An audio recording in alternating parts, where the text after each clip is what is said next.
More people that look like me out there. It's still a beautiful crowd. They're coming out.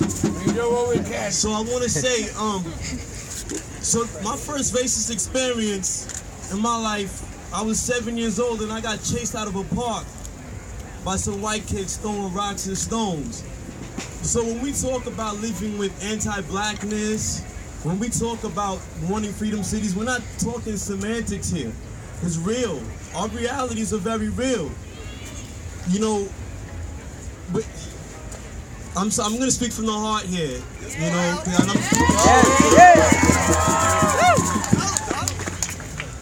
so to live your life every day, to be afraid of the people that are supposed to be protecting you, to live that life, to live that reverse psychology. They're here to serve and protect, but yet they're constantly messing with you, constantly harassing you, to the point where you feel like you have to excuse yourself for who you are, your blackness, your brownness, what have you.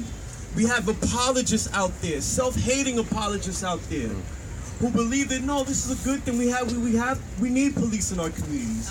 We're killing each other. We're tearing each other apart.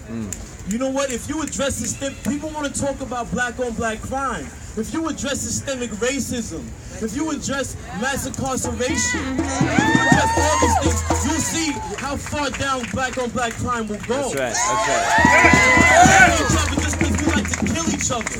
You put us in a cage and treat us like animals. You lock us up in not just prisons, but in neighborhoods and deny us services.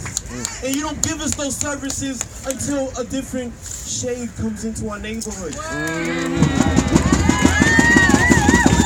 Our bodegas don't start serving bananas and apples until the gentry showed up. That's right. You know, before it was just a loaf of bread and a cat.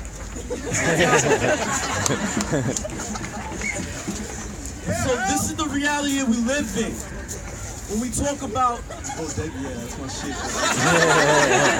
So, but in all seriousness, I mean, I like to laugh because I have to laugh to master pain. You all heard that cliche before. That's right.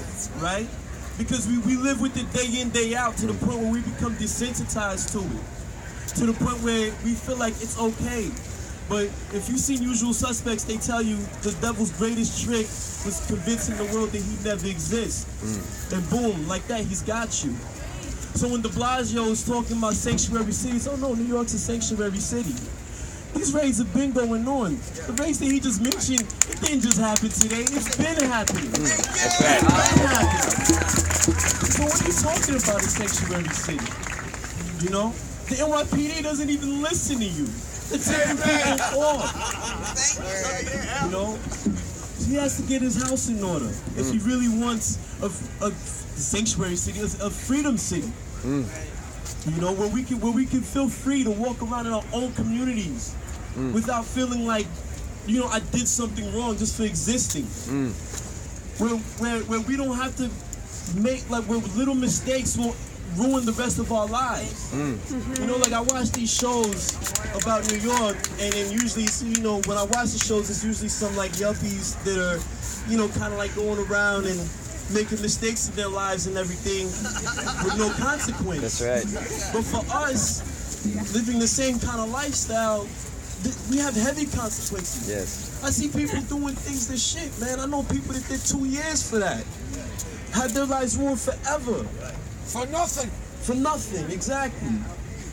So when we talk about these things, freedom cities, when we talk about over-policing, when we talk about mass incarceration, we're appealing to the humanity within you. You may not look like me, no. But at the same time, you're human like I'm human. You know, your empathy should... I'm speaking to your empathy, basically. You know? As a human being, imagine that. Having to walk around every day, worrying about what you're doing, what you're saying, who you're talking to, because, oh, this person might be a felon and I can't be associated with this person. I have an arrest record too. I have a felony too. You know, you serve your time and you're still treated like a freaking animal.